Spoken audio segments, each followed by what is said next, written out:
Well, good morning, good evening, or good afternoon to everybody who has joined us. Welcome to the Sarco System webinar on taking a probiotic into Asia Pacific markets. My name is John Goebel. I'm currently conducting this webinar from Australia. So from my point of view, good evening to everybody. For those in Europe, good morning. I have over 20 years experience in international roles, and I've had the greatest opportunity to live in 4 countries in the Asia Pacific region. My career has given me the great opportunity of working on international brands, products, and also in distribution services, covering consumer health products, over-the-counter drugs, pharmaceuticals, and of course, what we're here to talk about, probiotics. I'm personally fortunate to work with a wonderful and great bunch of people in our Sarco System headquarters and also in the Asia Pacific team. Today, I will share with you some small insights and a little background that I have learned from launching products in the Asia Pacific region over the last 20 years, and how you as a company or a brand owner inside the probiotic space can ensure that when you are looking at this region, you can adapt your strategy to suit. So let's get started.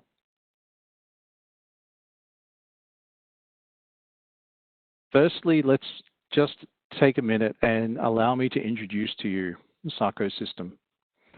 Sarco System has been proudly supporting food, culture, and life since 1872, when the first generation of our current directors started the company near Lake Como in Italy. Over the years, Sarco has formed into an international company with over 360 employees globally, helping clients develop brands and products with our ingredients in over 110 countries across the planet. We have more than 50 collaborations with universities and research centers to ensure we bring our customers the most up-to-date science, clinically proven, and newly discovered materials from around the world. We are governed by our 7 core values of being a family company first, guided by our tradition and expertise, using creative intelligence and reliability to service our customers, investing in research and innovation, ensuring we are flexible and can customize our offer to suit a brand owner's needs. And as you are experiencing today, we live up to our knowledge-sharing values by conducting webinars such as this.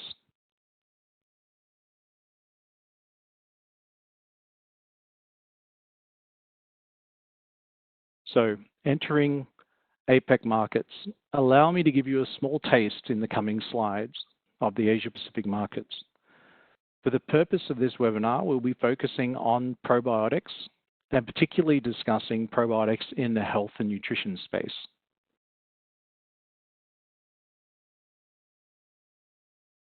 For our Asia Pacific customers, we see a great opportunity as we have the combination of Sarco's long history coupled with an Asia Pacific team who live, work, and grow health and nutrition brands in this region. And in our Asia Pacific team in CSL, we have a collective experience of more than 85 years in doing this. The International Probiotics Association, working with Euromonitor, has estimated that the Asia Pacific region was worth 26% of the global probiotic supplements category in 2019, with sales estimated at nearly $1.6 billion US. This makes Asia Pacific the 2nd largest region for probiotic supplements globally after North America. The interest in Asia Pacific for probiotic supplements is impressive, with forward-looking 2019 to 2024 constant annual growth rates forecasted to be at 7.8% per annum versus North America's 1.1% over the same time period. However, to take advantage of the Asia Pacific markets, you will have to adjust your approach to counter for the 60% of the world's population that live in this region.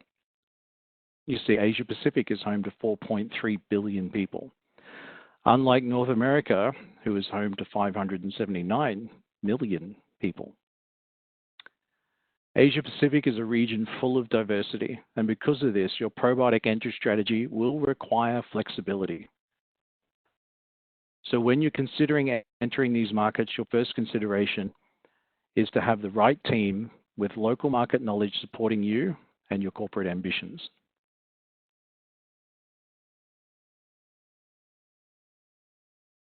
So let's break down some steps in understanding if you're ready to enter Asia Pacific and what are some of the things that you need to consider. If you look at this panel, reading from left to right, step one, having a look at being profitable in your home country or your home market, or having at least access to funds to help you grow, is a fundamental step, not just for probiotic brands, but for any brand. And this is why we put it first. Step two, and we'll discuss this in some later slides, is undertaking a market assessment. If you're going to try and tackle probiotic development in a region of billions of people, a market assessment will help you understand where you'll achieve the best return for your invested money and where your probiotic brand and its innovation meets with consumer needs and will establish itself with some good customer loyalty. Step three, regulatory understanding. Unfortunately, in this webinar, there is not enough space to dedicate just to this one element of these steps. Regulatory issues in probiotics in the Asia Pacific region is as diverse as there is countries. Asia Pacific is not homogeneous, and probiotics in some of these markets are still new ingredients. We will discuss this in a few case studies in the coming slides, but I cannot emphasize enough on the regulatory understanding for probiotics. Step four is considering the type of market entry you want to take to get to Asia Pacific. Having a flexible business model in your approach to partnering can ensure a faster route to market. Again, we'll delve into this in a couple of slides' time. Another critical element is supply chain. So do you have a supply chain designed for your target market, not just your domestic market? There have been many pitfalls where I've seen, in my experience, many brands come from other parts of the world with a domestic formula for their home market that just does not regulatory comply with an Asia Pacific market. So having the supply chain designed for your target market also assists with your expansion, particularly for probiotics. In Europe, for example, probiotic supplements can be managed under food supplement GMP standards as part of your supply and manufacturing standards. However, this is not always the case for Asia Pacific. Also, having the right supply chain would ensure you can reach more customers in your packaging and your flexibility to packaging. How your packaging affects your go-to-market strategy, we'll also discuss in a few slides' time, particularly focused around how your marketing options change, just even within one region of Asia Pacific. Step six, when we look at the responsibility of building your trademark, this is on you as the trademark owner, the probiotic ingredient manufacturer, or just the brand owner. Your trademark growth is on you, not your distributors. This goes back to point one on being profitable and having funds to grow your brand. Give careful consideration to how you will support your brand partners, whether they be a brand partner, a distributor, or if you're an ingredient supplier to a contract manufacturer. How you will support your brand partners and grow your trademark is a responsibility you take upon yourself in every country you want to enter, including Asia Pacific. Finally, the last step to consider is diversification. Not every region of the world and not every region of Asia Pacific will perform at the same growth rates each year. So having a diversified market will help balance your overall performance and stop you from being overly reliant on just one country. However, this should also be done and considered as part of the criteria we've just discussed. Trying to expand in 13 countries in the Asia Pacific market when you are only just starting out in your home country may not necessarily be the smartest move. There is always opportunities to diversify, but Asia Pacific is a large market and it will take time to break into.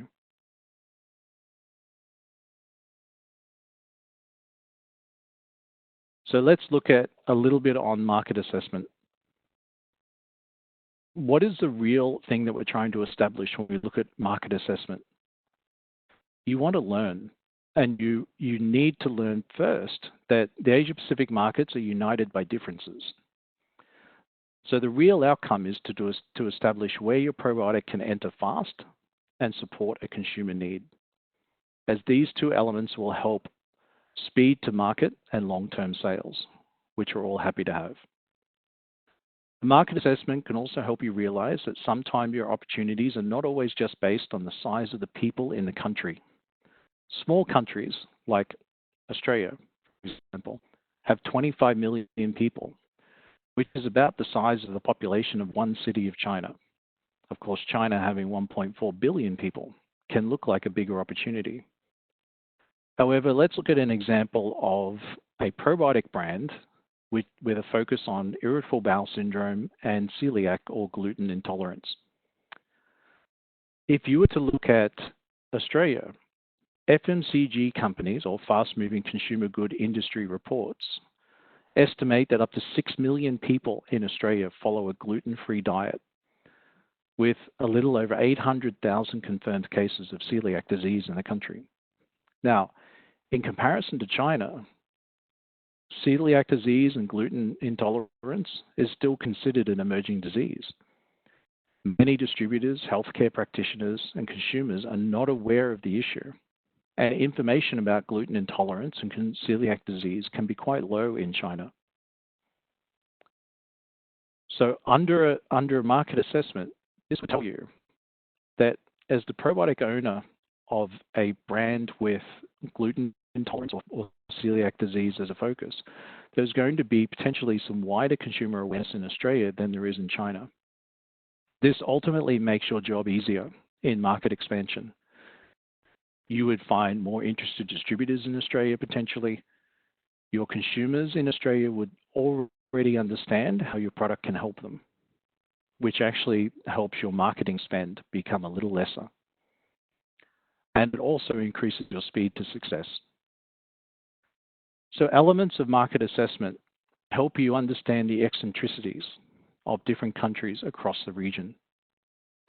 We haven't even discussed the ASEAN region, a small slice of Asia Pacific at 668 million people, diversified by 10 different countries, inclusive of Indonesia, Thailand, Malaysia, Vietnam, just to name some.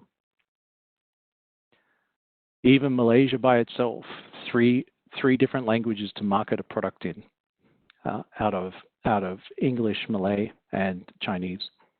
So again, market assessments actually help you understand the right country, the right price, the right packaging, the right supply chain, and what your unique selling proposition could be for your probiotic to enter.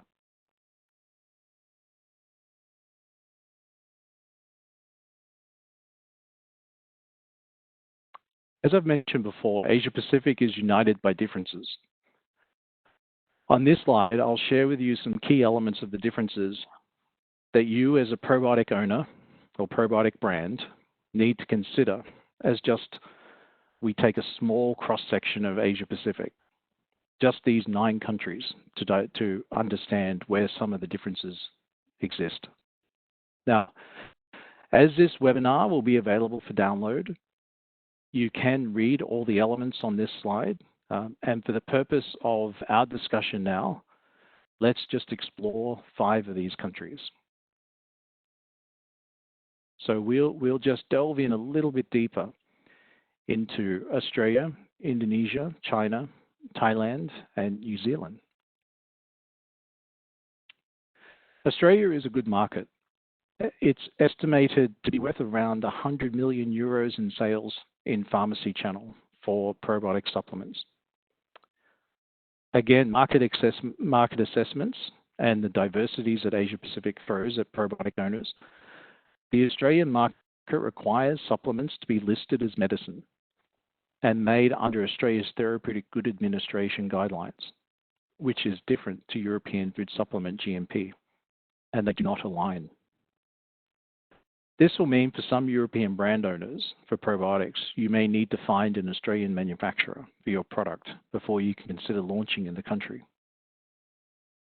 Australia also has an approved probiotic species list for use in supplements of just 35 species, which is actually less than markets like China, but is far more than markets like Thailand. Australia is an interesting market to choose for entry as a probiotic, as it's also highly visible to Chinese consumers. For example, in 2019, Australia had the second largest intake of Chinese university students studying outside of mainland China. The first country was in the US. Australia also had 1.4 million Chinese tourists visit in 2019. Now, for ease of understanding, that's actually 4.3 times more Chinese tourists in Australia than those who visited the United Kingdom. So, on the surface, Australia can look small, but it's linked to big countries like China, and its very sizable uptake of probiotic supplements at 100 million euro category makes it quite an interesting market. Indonesia is also very, very interesting for probiotics. Over 200 million people. Probiotics are fast growing, but the regulatory system, if you're going to be a food probiotic supplement or probiotic drug, requires local clinical studies. For this reason, there's only 42 probiotic strains, not species, but strains, that can be sold as supplements or drugs in Indonesia. If you want to enter Indonesia as a probiotic food, this can be done. However, the use of the term probiotic will not be allowed, and you will be allocated only genus and species names on your product and your brand. We'll discuss a little bit more about Indonesia in the coming slides. China is a market many companies like to explore. For probiotic players who want to enter, there is strain-specific lists that can allow you to sell your product for ages 0 to 3 years of age. However, this strain list is currently comprised of only 9 strains. For those brands that want to focus over the age of 3 years, then the probiotic positive list goes to 40 species. So this makes China a very interesting market, but very challenging if you're focused in the infant care area or early childhood area. China's diversity in cities can be as big as countries. Shanghai, Beijing, Guangzhou all have exceptionally large populations, in many cases larger than other countries in Asia Pacific. In many cases, China's diversity almost allows you to think that China is unto itself not a country strategy, but a city strategy when looking at taking a probiotic into the market.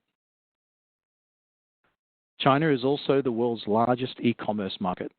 So entering this country may not always be through traditional brick and mortar stores. And we can touch on that in a slide or two. Thailand is a wonderful country. I'm very fortunate to have lived in Thailand for a number of years. Over 60 million people. It has, though, one of the smallest positive lists with only just 23 species. Even widely accepted and well-known species such as Lactobacillus plantarum is not on the positive list of Thailand, with the exception to one strain only, that of Probes plantarum LP299V. Thailand also requires probiotic supplements to identify shelf stability on each strain in its formula at the end of its shelf life.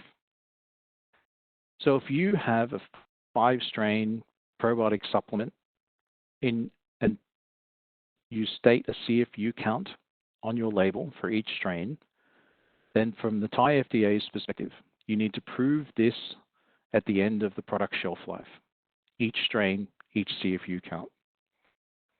So this makes preparation for entering Thailand something quite unique to face when it comes to Asia Pacific. New Zealand, whilst being close to Australia, has quite a few different rules.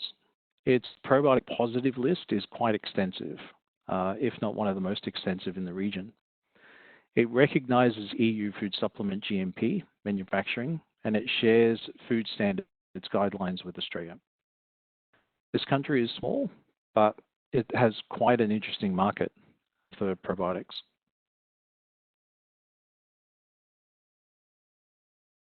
So let's move on with a case study. And in the following few slides, we'll explore a few case studies just to explain the differences around probiotic supplements and entering Asia. So taking what we've learned from the previous slides, let's look at an example of what a 6-strain probiotic formula could look like. Now, okay, not every formula will look like this, so we have specifically for this webinar chosen some species to give you an example. But let's look at 6 countries and some examples of where a probiotic with certain species could be approved and sold. Very simply, Lactobacillus rhamnosus, approved everywhere.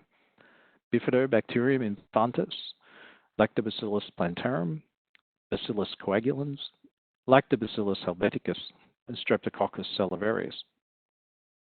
Now, if we had a product with these 6 species and looking at these countries, in reality, there is one country where we can sell this particular blend, and that is New Zealand. In Australia, Bacillus coagulans and Streptococcus salivarius have conditions and may not be allowed or may only be allowed under certain circumstances. In China, Streptococcus salivarius as a species is currently not approved for sale. In Thailand, as mentioned before, Lactobacillus plantarum is not allowed for sale, neither is Lactobacillus helveticus, nor is Streptococcus salivarius. So this would reduce our particular formula if we wanted to continue to sell our brand in Thailand just down to 3 species only. In Taiwan, it is quite an open market from this particular formula's perspective. However, if we were going to launch our brand or this particular formula in Taiwan, we would still have to remove the Streptococcus salivarius species from this list. So the diversity of your formula may not always allow you diversity of entry into Asia Pacific. On the side of all this, there is other elements to consider. Malaysia requires halal certification, as does other markets such as Indonesia. Thailand, Malaysia, Indonesia also look for Zone 4B stability. Malaysia requires Zone 4B stability of 6 months as a minimum before you can submit a dossier for registration. China has some diversity in its ability to launch. You can put probiotics in a powdered form in a sachet and sell under a food classification called solid beverage drink. In Australia, as mentioned before, some probiotics can be sold in food format, otherwise in pharmaceutical doses such as capsules. You will have to sell as listed medicines. And using an example like this, you're conditional on 2 of your species if you were to have these 6 particular species in your probiotic formula. So let's look at another case study. Let's jump over to Malaysia. So Malaysia is part of ASEAN, a 10-country bloc, also referred to as Southeast Asia. However, even ASEAN, with an economic bloc and some harmonization across its region, is not harmonized when it comes to registration of food supplements or probiotic supplements for that matter. Malaysia, Singapore, Indonesia, and Thailand are PICS countries, whereas the other 6 countries of ASEAN are not. So this makes harmonization of probiotic supplements quite difficult. So below is an example of items that are required to register a probiotic supplement in Malaysia. First of all, its classification under the Malaysian Drug Control Authority is that of a health supplement. And a health supplement is, for a probiotic, is that in a capsule, tablet, sachet, effervescent, soft gel form. Label claim will also determine its registration. If you bring a probiotic sachet to Malaysia and you claim a medical claim such as irritable bowel syndrome, then you'll be classified as a partial drug product, even though you're in a food format such as a sachet. So registration of claims will also determine your actual registration with the Ministry of Health. Your timeline for registering a health supplement, such as probiotics in Malaysia, can be from 116 to 240 working days. This means planning of your entry into a market like Malaysia will require more than a year. And those timelines are based on you having a completed dossier to the standards expected by the Malaysian drug authorities. Conformity to GMP is required. A certificate of pharmaceutical product or certificate of free sale is also applicable for any dossier, along with antibiotic resistance data for probiotics. Stability is required, Zone 4B particularly, one of the harshest environments in the world for probiotics. A dossier should have stability of 2 batches, both in real time and in accelerated conditions. And you need to have at least 6 months of each before you can submit your dossier. A CFU count cannot be put on the label of a probiotic supplement until full stability is completed. Meaning, when you go to market in Malaysia, you may only mention your probiotic with a milligram dose versus a CFU count if you have not completed either your 18 months or 24 months full shelf life stability under Zone 4B conditions.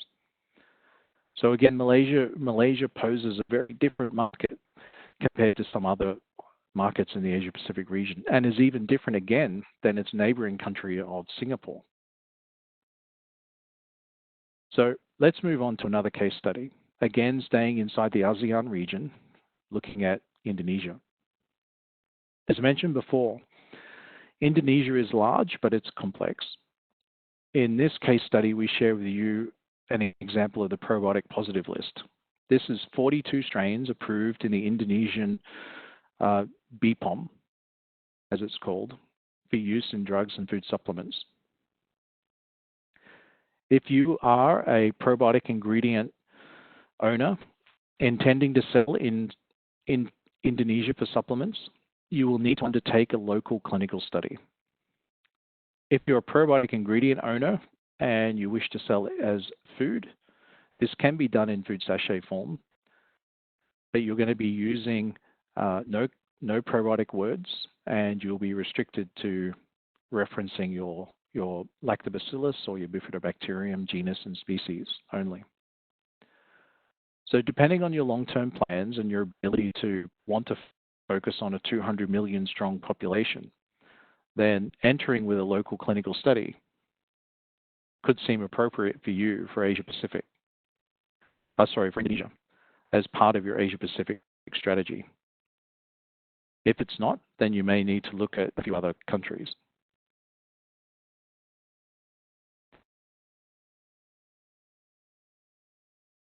So let's have a look at the type of models you could potentially use to enter Asia Pacific. So moving on from regulatory affairs, the types of market entry strategies, in our experience that we've seen brand owners use. If you're a probiotic raw material owner, you could look at direct sales to manufacturers. That is always an opportunity. If you're a probiotic raw material blend, You could also sell to manufacturers. If you're looking at finished product sales, then there are many distributors that could be potentially interested in your product. Should you meet the local consumer needs and have an interest area that satisfies that country. For finished products with white labels, meaning that you are producing a product that can be branded by brands already selling in the Asian market, this is another entry strategy. And actually is a good one from a supply chain perspective, because many local brands will often assist a probiotic brand owner or probiotic ingredient owner to enter the market and develop a very efficient understanding of consumer needs and supply chains. Licensing and outsourcing of ingredient sales is also another entry. So these 5 areas become very differentiated. They could be differentiated by your own strategy, and they could equally be differentiated by the country you're choosing to enter. In my experience, I've seen companies choose sometimes 2 or 3, even 4 of these options, depending on the country they're going into and depending on their own circumstances. In exploring market entry models, things that companies should always look to consider from a probiotic perspective is your own capabilities as a company to support your business partners in their market entry, your capability to support the regulatory dossiers, which distributors will always need your help on. How will you handle multiple languages and distant timelines in communication from your head office in Europe or the United States or the UK over to the Asia Pacific region? Often having partners that are developing your probiotic ingredient under their own label can often solve some of those. Having a probiotic raw material sales to manufacturers often can help with that. How will you handle your market entry? Well, that comes down to some of your choices. And have you considered stability data? This is another item to help you in your choice of market entry strategy. Depending on which one you choose, you will also have capabilities to be supported by your local customer or your local partner. So let's look at a couple of examples of what a probiotic brand would need to consider in the case of marketing diversity. In this particular instance, I've chosen 4 countries in Southeast Asia: Myanmar, also referred to as Burma sometimes, Malaysia, Cambodia, and Vietnam. Now, there is some similarities across Myanmar and Cambodia. These particular countries both run a no browsing store pharmacy format. What do I mean by no browsing? As you can see from the images, you cannot actually walk in and pick up the product. Often the products are locked behind glass cabinets or are well behind and stored up and out of reach of consumers looking to purchase the brand. This makes a brand very reliant on the healthcare professional or the pharmacist that is selling at the counter, which means your brand needs to be very relevant to suit the pharmacist's retail needs, but also to suit the consumers who will ask for their irritable bowel syndrome support or microbiota support or women's health requirements. Often in these countries, you'll also find split pack purchasing. Now, what does that mean? For those who are marketing probiotics in bottles, split packs is very difficult. For those who are marketing probiotics in blister format, split packs become very easy to achieve. Some healthcare practitioners will recommend that food supplements, including probiotics, be taken over 3 to 5 days, 5 to 7 days, or 10 days. Often your brand as a probiotic supplement may not be sold in its pack of 30 capsules in a blister. You may be sold in individual blisters. So this poses, again, another marketing challenge to consider, and where your good market choice in partner will help you navigate some of these nuances and complexities. In a market like Malaysia, well, this is a really interesting country. Its chain and independent pharmacy channel with with over 2,500 pharmacies. It is a browsing format store. Consumers can read about your product, or can talk to often product advisors, which stand in the stores themselves to talk about the products and what they can do. Labels in Malaysia will often be blank with no claims allowed. So hanging brochures or hanging point of sale will often help consumers make a selection, along with good marketing before they enter the store. However, these type of markets also mean that there's many brands to compete with. And Malaysia has a very, very active probiotic market with a number of brands, both local and international. In Vietnam, there is over 20,000 pharmacies in the country. Now, some of them can be very small, and some will allow you to walk in and look around.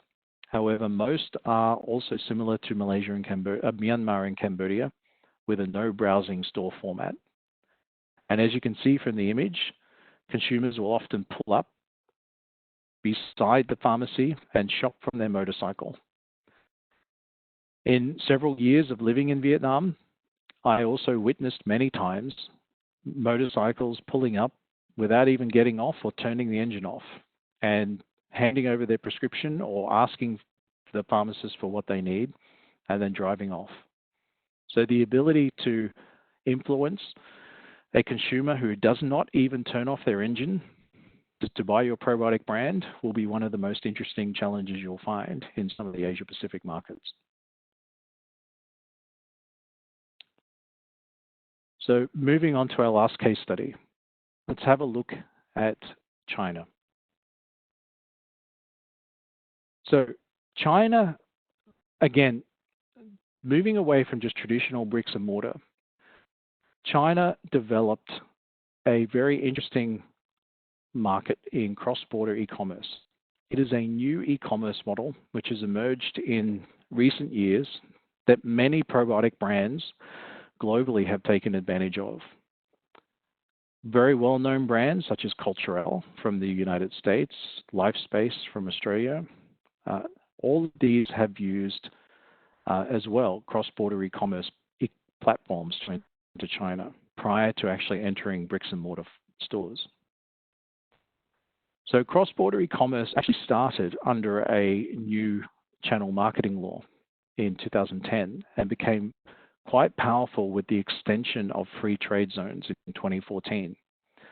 Today in China, there are 35 cities that host free trade zones for cross-border e-commerce that allows for the international products to be imported and sold to individual consumers through dedicated business-to-consumer and consumer-to-consumer e-commerce platforms. Under the free trade zone model for cross-border e-commerce in China, there's no local registration required, and often international labeling is allowed. In this model, in cross-border e-commerce, there was 75 countries in 2018 that sold goods through this model. Over 20,000 brands sold goods in cross-border e-commerce channels in 2018. And some of the largest categories which could help influence probiotic brands is beauty, mother and baby area, and health supplements. These are all top product purchases from a China perspective. College students and new professional consumers are one of the highest purchasing segments on cross-border e-commerce. And in 2019, the leading probiotic and supplement brands selling on cross-border e-commerce were from Australia and the United States.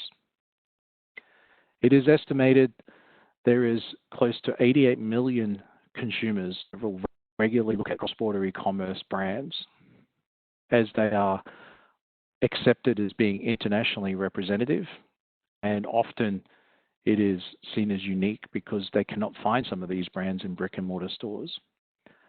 And this particular entry model for China has allowed many probiotic brands to operate from their home countries, be it in the European Union, in the United States, or even in my home country here in Australia, and still enter China and be very successful at it. So this is just but one channel for entering as a probiotic brand in the Asia Pacific markets and into China itself. Again, market entry, market assessments, finding the right partner model, all still is applicable for cross-border e-commerce. There is over 3,000 B2C e-commerce platforms now in China. So your diversity is quite vast, and you will need to pay attention to your market entry models.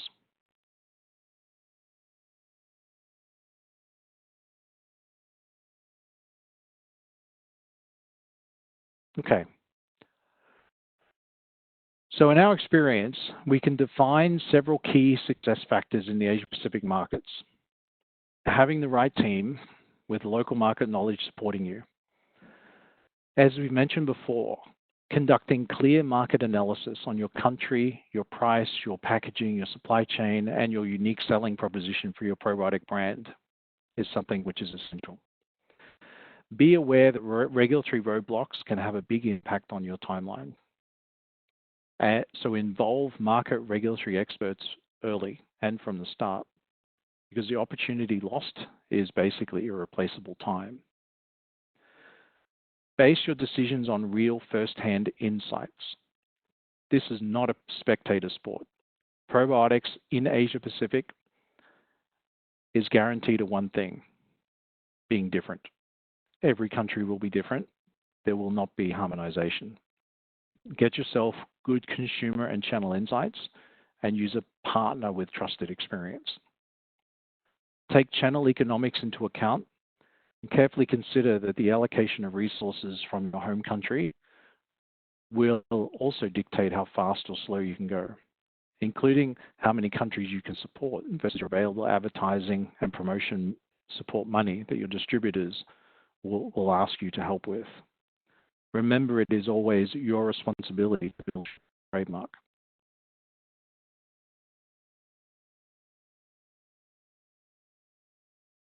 So just a little bit on CSL Asia Pacific. Our Asia Pacific team is small but diversified. We live in the Asia Pacific region and collectively have an extensive background in probiotics, pharmaceutical, distribution management, and consumer health brands. Myself, I perform as the CEO for the region, and I'm very happy and very proud to launch, to work with a great bunch of people who also live in Thailand, Malaysia, Singapore, and Australia with me. When we look to support our brand partners as part of the Sarco System Group, CSL Asia Pacific support our brand owners with helping them understand the way to map regulatory pathways, to undertake those critical market assessments. We can help our clients with regulatory submissions, distributor searches, and even conducting distributor performance management. Overall, our goal as CSL Asia Pacific is to help you move from your home market, successfully find and navigate your regulatory pathway, find your partner, and achieve market entry and expand in an international market. In our region, the CSL Asia Pacific team covers countries in Northeast Asia, the Pacific, and Southeast Asia. A very, very large amount of the Asia Pacific region, of course, so we are flying a lot. However, this allows Sarco System and CSL to bring back knowledge and expertise from this region to our clients in the North America, South America, the Middle East, or European Union.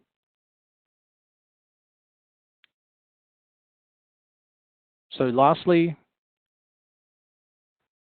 when you're considering Sarco System and working with CSL Asia Pacific, one of the main reasons to look at this is we believe we can help our clients deliver a faster and better return on investment for any market entry into Asia. We do have a wide and continuously expanding network in Asia. We are based here in the region, and we have more than 85 years commercial experience in probiotics, in food supplements, in over-the-counter drugs, consumer health, and pharmaceuticals.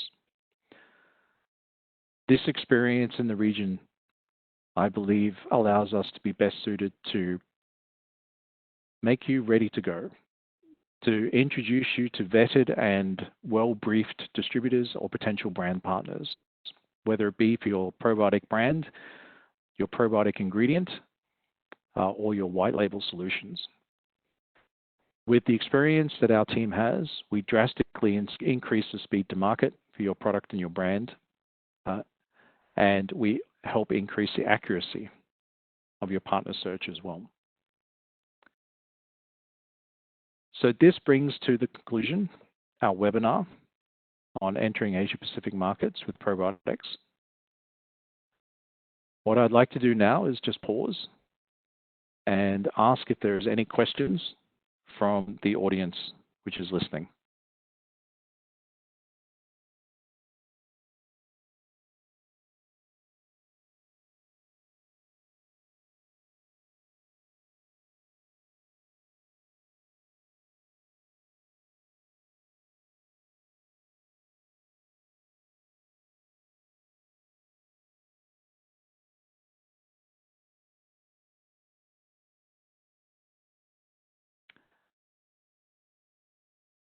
I would recommend for those who want to ask questions, remembering that I am Australian, so I would suggest if the questions can be asked in English, that would help.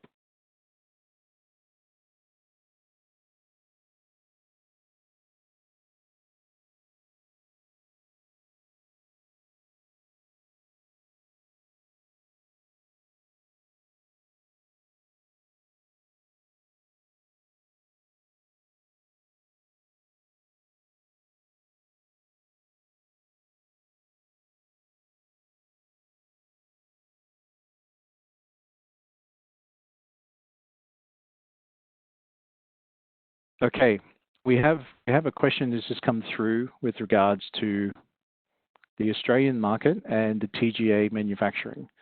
So the question is, how many manufacturers are located outside of Australia for TGA manufacturing of probiotic supplements? So this question is quite diverse. There is, of course, a lot more manufacturers in Australia that can help a probiotic brand owner enter Australia. The Australian Therapeutic Goods Administration will look to approve some European contract manufacturers through desktop audits.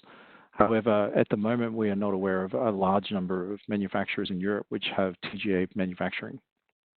There are certainly some out there, but for the markets in in Australia, there will be areas where you'll need to prepare for Australian TGA manufacturing, and CSL has connections with many manufacturers in this market and can help our probiotic ingredient brand owners to connect to manufacturers to launch your brand in this country. Okay, so thank you for the question. I'll just wait if there's another question just coming through at the moment.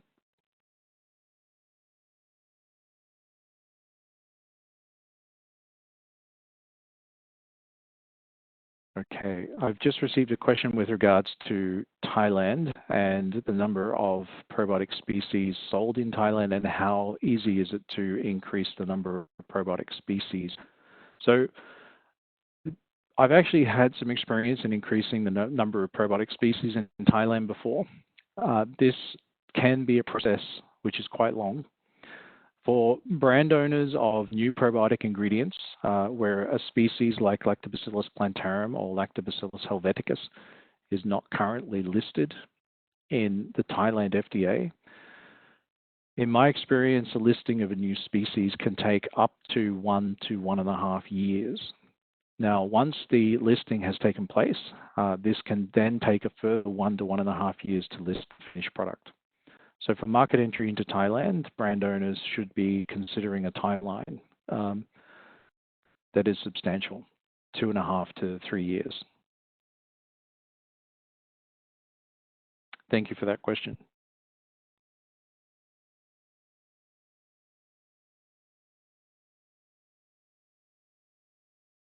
Okay, so that appears to be the last of the questions. I would thank everybody for attending, and I wish everyone a very good day and a very good evening, no matter where you are in the world. Thank you very much for your interest in Sarcosystem, and we look forward to supporting and helping your Asia Pacific market expansion. Goodbye.